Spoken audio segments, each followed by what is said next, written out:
My name is Nicole Cooper, and I'm an ESL teacher at South Street School in Fitchburg. The students that I had today are kindergartners, and most of them speak Spanish and 2 speak Hmong. I decided to do the How Do I Feel Emotions MCU because I've been working with the state and I actually worked on this unit. Let's do our learning target first. All of you say it, ready? I can sequence. Events in a story. Do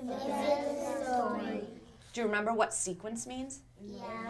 The language objective for today was for the students to sequence a story using the words first, next, then, and. The unit says finally, but I changed it to last because I was collaborating with the kindergarten teachers and they were teaching how to write a how-to book and they were doing first, next, and last.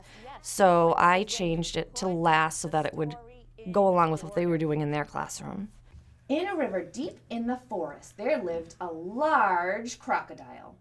Today, we started out reading the book, The Selfish Crocodile. When I was reading the book, I was having the students hold up emotion cards according to the characters in the story and how they were feeling, and I was using that as a formative assessment to see who was able to show the correct emotion. Could they make the connection? Did they know what I was talking about? Could they use the picture to tell how the character was feeling? Can you hold up the emotion that would show me angry? Mad. I want you to look at it now. Look at that word. Does it say Mad. angry? Mad. How do you know it says mad? Because there's an N. Phonics and letter sounds, that is a huge part of kindergarten life.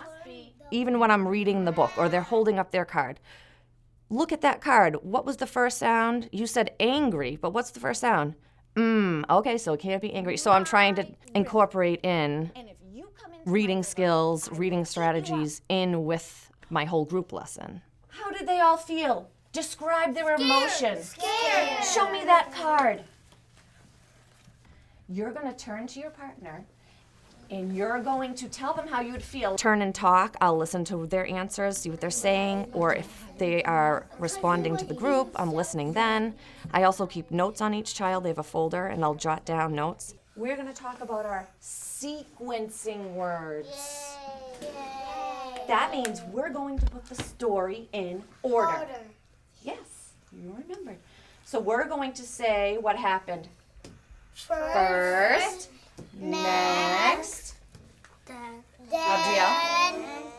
then, last. And I have some pictures from the book.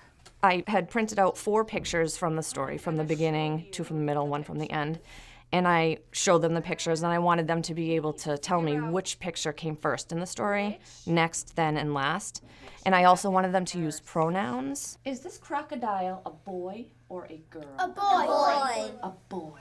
So if I'm talking about this crocodile, would I say he is a crocodile or she is a crocodile? He is a crocodile. I like them to talk to each other, but I also want them to stop and think before they talk, because a lot of times kids get excited and they'll yell out the answer, but I want everybody to have a chance to stop, process. They might need to translate in their head.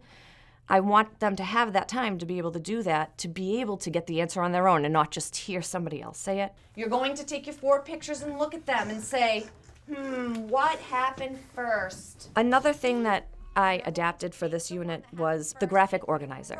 What I really needed was to have it, I wanted it in a row for them to be able to see. So I decided to put those words in the boxes that they would glue the pictures right on top of. How was he feeling first? Mad. And what about this one? He's feeling selfish. Very good. And where are you going to put that? What's that word? Next. Yes. I like to have a real relationship with them so that they do feel safe and able to take risks. I think that's what shows the most growth. If you have a child who's willing to take risks, they're willing to learn. Come up here and find the word first for me. Which one is it? Yes, how did you know? What does F say?